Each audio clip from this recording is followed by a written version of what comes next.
Morning dear students, welcome back to our online class. So dear students, in last class we are discussing about the chemical properties of the acids. So dear students, let's recall what we have learned in the last class. Okay dear students, so just be prepared today's concept.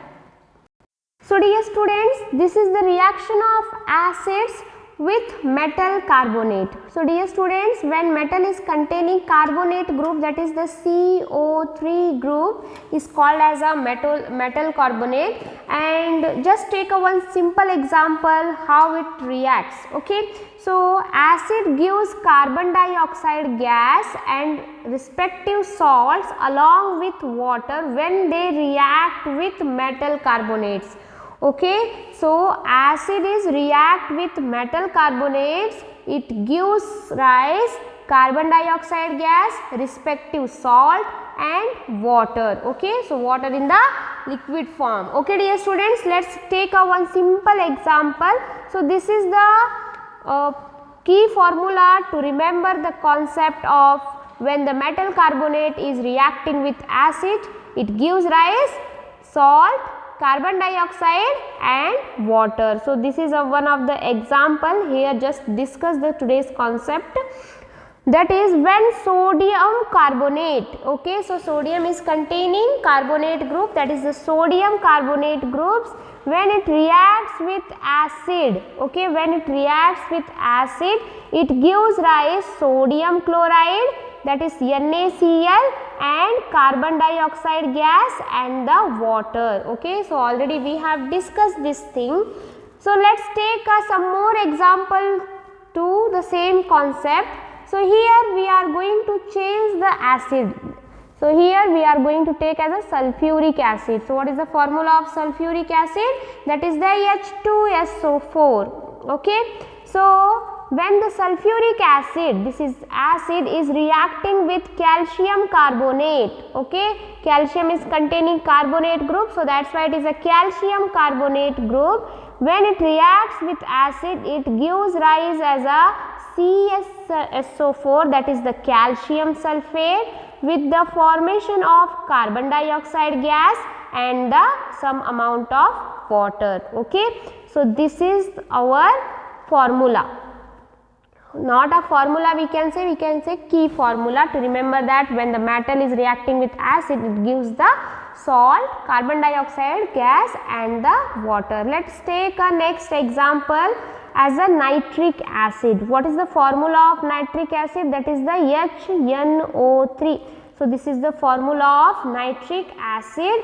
It gives the sodium nitrate when it reacts with a nitric acid. Okay dear students, so when sodium carbonate, that is the Na2CO3,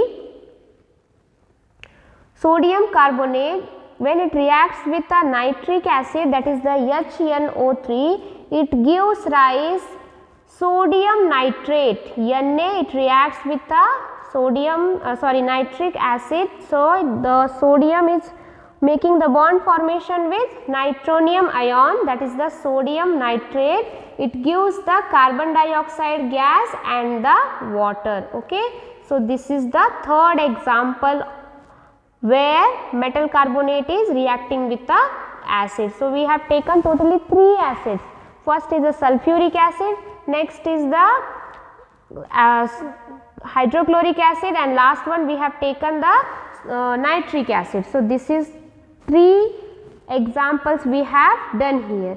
Let's recall about when the reaction of acid, what happens when the reaction is going on between acid and hydrogen carbonates, or also you can say bicarbonate. So acid gives carbon dioxide gas, respective salt and water when they react with metal hydrogen carbonate. Okay, so same thing we are going to learn here. So same things we are going to get here, that is the when acid is reacting with metal hydrogen carbonate, it gives rise salt, carbon dioxide gas and the water. Okay, let's discuss the example.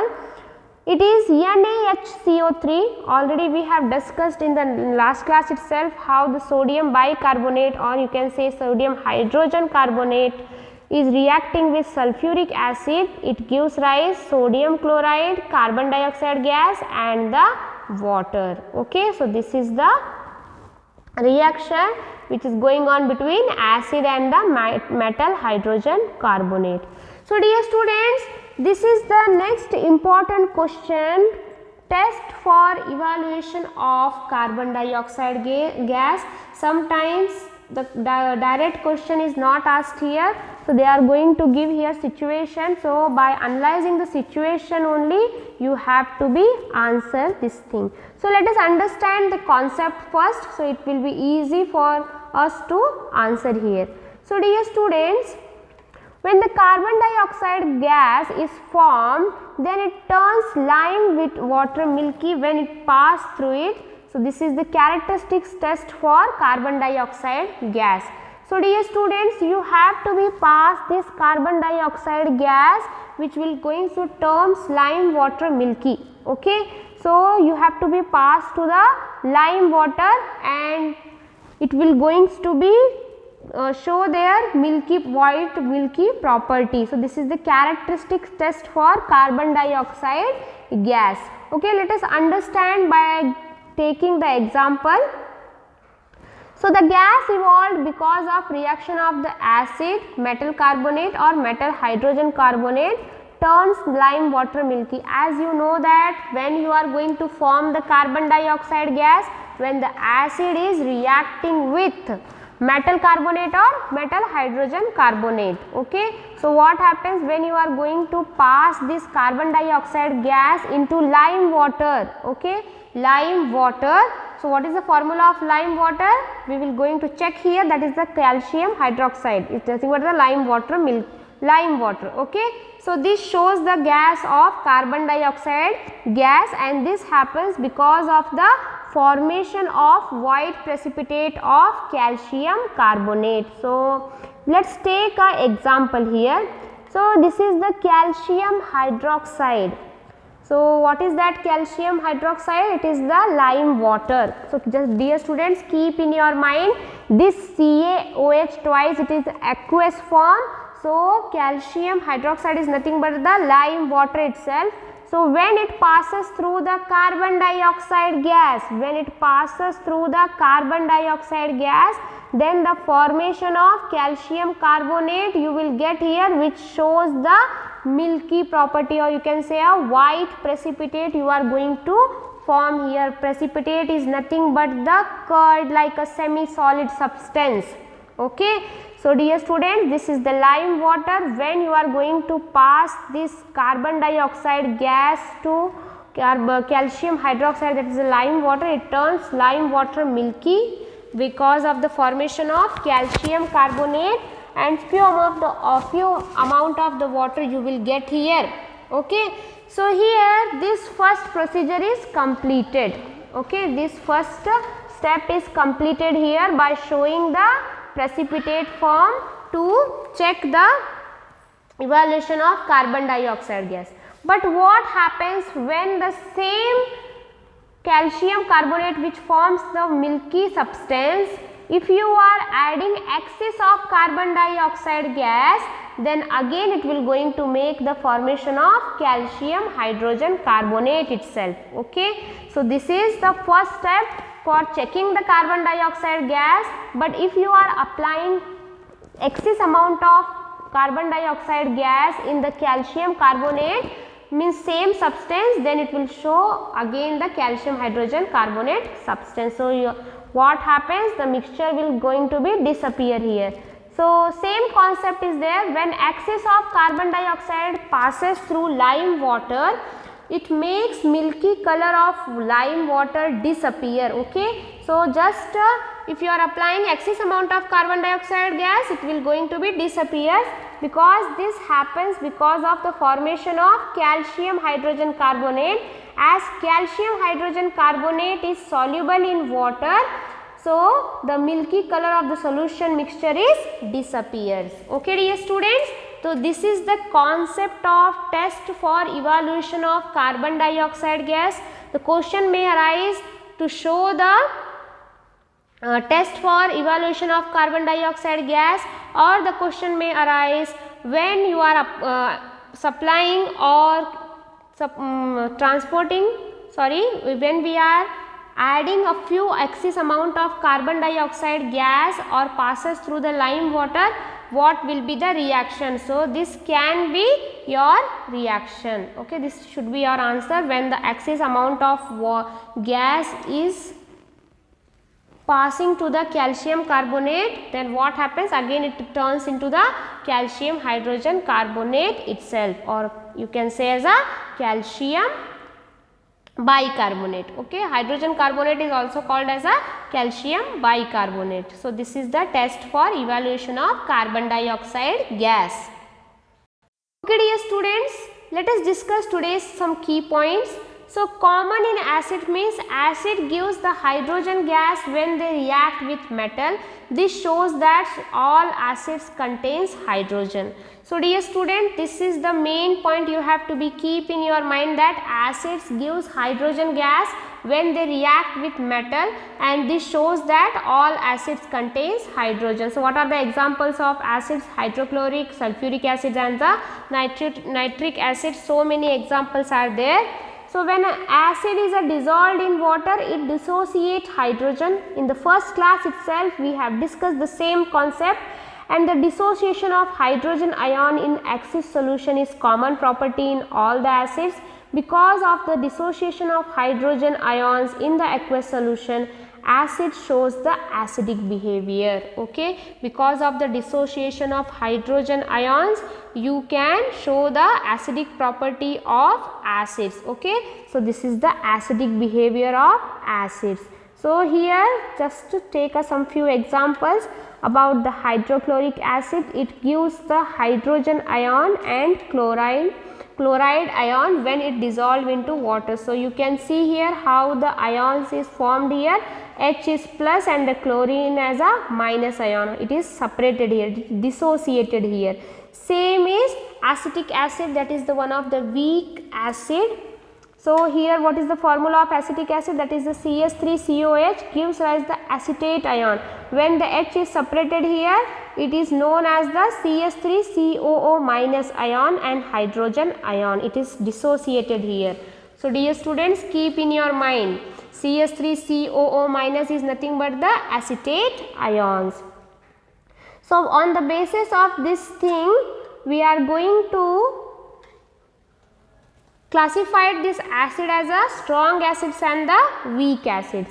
So an acid which is completely ionized in water and produces H plus is called as a strong acid. So all the molecules of the hydrogen should be dissociated. Suppose if you are taking the 100 molecules of HCl, so all the HCl should be dissociated as H plus and Cl minus. So these are for how much amount you have taken that about the molecules, this all the ions should be dissociated, then only it is called as a strong acid. So keep in your mind, what is strong acids? All the molecules of the acid should be dissociate, then only it is called as the strong acid. So it should be completely ionized. So keep in your mind, what is that? It is the completely ionized.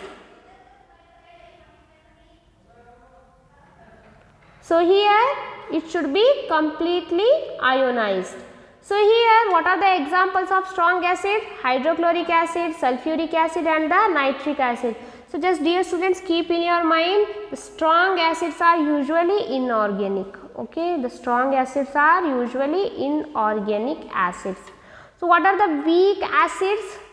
So dear students, as we have learned, all the molecules should be completely dissociated or it should be ionized. In similar way, weak acid, what happens? They are partially ionized. So dear students, suppose if you are taking the 100 molecules of the acid, only a few molecules only will going to be dissociated here. Okay, so like if you are taking the 100 molecules of CH3COOH, then the dissociation will takes place only about the 20 to 25 molecules. Okay, so only you will get the 20 to 25 ions here. So what happens? This is called as a weak acid. So an acid which is partially ionized, partially means it is not a fully ionized in water and thus produces a small amount of hydrogen ions. So here only a few amount of hydrogen ions will form here, is called as a weak acid. So what are the examples of weak acid? That is acetic acid, that is called as the CS3COH, carbonic acid, that is the H2CO3. So dear students, keep in your mind, weak acids is nothing but the organic acids. Organic acids. Usually the weak acids are nothing but the organic acids. So dear students, on the basis of the dissociation, we have classified these acids another two categories, that is the strong acids and the weak acids. So dear students, let's meet in the next class with the next concept of acids, base and salt.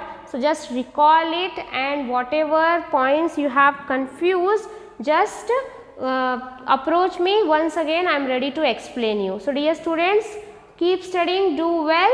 Let's meet in the next class. Have a good day. Bye bye.